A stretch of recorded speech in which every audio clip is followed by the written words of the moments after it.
Je crois qu'il y a beaucoup d'initiatives en matière de lutte contre le réchauffement climatique existent dans le monde. Nous avons chaque année des COP, d'ailleurs une tradition de coopération entre la France et le Maroc entre 2015, la COP française, et 2016, la COP marocaine, dans plein d'autres domaines qui touchent aux grands enjeux de ce monde, la biodiversité, les océans, l'eau. Le Maroc et la France sont deux pays qui, chacun dans leur univers, mais aussi ensemble, sont très en pointe. Mais moi, ce qui m'inquiète toujours, c'est que dans une partie du public, il peut y avoir finalement le sentiment d'une certaine lassitude à l'égard de toutes ces grandes réunions diplomatiques, etc. Et il est absolument nécessaire de renforcer encore la sensibilité, la sensibilisation, en particulier des plus jeunes, par des moyens qui ne sont pas forcément simplement les grandes déclarations internationales, même s'il en faut, et des actions en découlent.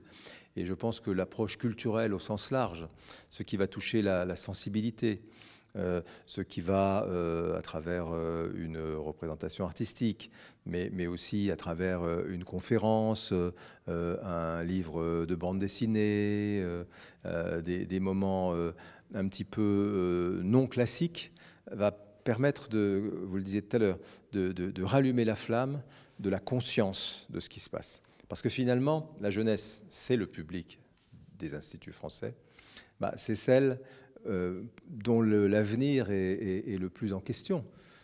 Est-ce que ce sera la dernière génération, ceux qui ont 20 ans aujourd'hui, qui vivra dans un monde habitable?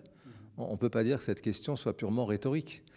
Et donc maintenir la sensibilité, c'est aussi faire jouer tous les outils, tous les instruments au service de la cause principale, qui est le titre de notre programmation, c'est-à-dire la cause du vivant. C'est l'alpha et l'oméga de cet univers, de cette planète. Les politiques font leur travail à travers tous les grands forums, toutes les grandes conférences et aussi tous les plans d'action qui sont conduits.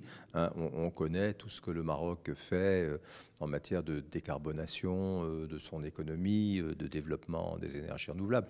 Le Maroc sera une des grandes puissances des énergies renouvelables, non seulement pour lui, pour le Maroc et pour les Marocains, mais aussi pour les pays riverains. Et nous espérons bien de pouvoir, avec le Maroc, avoir des échanges d'énergie renouvelable, parce que nous en aurons besoin.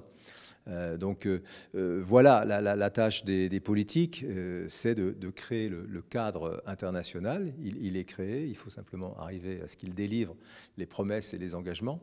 Et puis aussi, au niveau national, mettre en œuvre toutes les mesures pour réussir cette transition climatique. C'est une très noble tâche auquel, que ce soit au Maroc ou que ce soit en France, les responsables s'attachent.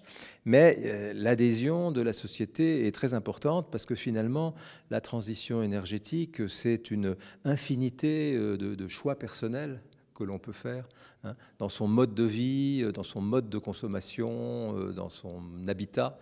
Et si chaque citoyen est conscient de sa responsabilité personnelle, eh bien on ira plus vite vers les objectifs qu'on s'assigne.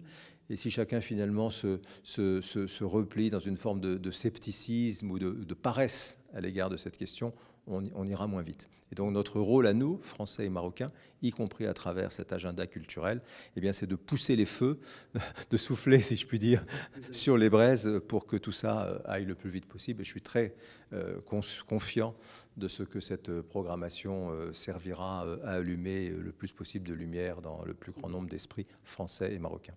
Une très belle illustration, ce que vous venez de dire. La Méditerranée, on l'appelait à l'époque romaine le Mare Nostrum, notre mer. Ça veut bien dire ce que ça veut dire. Elle nous appartient à tous. Et Sa Majesté a dit des choses également sur l'Atlantique qui vont dans le même sens. Les mers, c'est avant tout des espaces de connexion entre les gens, même si parfois c'est présenté comme des frontières. Et donc, nous avons une responsabilité pour que ces mers restent des lieux vivants. Le Maroc a pris beaucoup d'initiatives. Il y a dans quelques jours un sommet à Tanger qui suit un sommet qui a eu lieu il y a quelques mois de cela déjà. Et nous avons, nous, un autre grand sommet à Nice. Et nous sommes absolument résolus à travailler pour assurer la continuité entre ces différentes initiatives, irriguer le sommet français, par tout ce qui se fait et se dit ici au Maroc. Il y avait d'ailleurs aujourd'hui à Paris des délégations marocaines officielles qui discutaient avec leurs collègues français de cette coordination pour des objectifs communs. Et je pense, et j'ai vraiment la conviction, encore une fois, que le Maroc et la France, je le dirai tout à l'heure, c'est bien entendu très important comme relation entre l'un et l'autre, mais c'est aussi un tandem qui est capable de parler aux régions, Afrique, Europe, au monde, de manière la plus exemplaire possible, et pour montrer la voie, montrer le chemin. Et c'est à ça qu'on travaille tous aussi.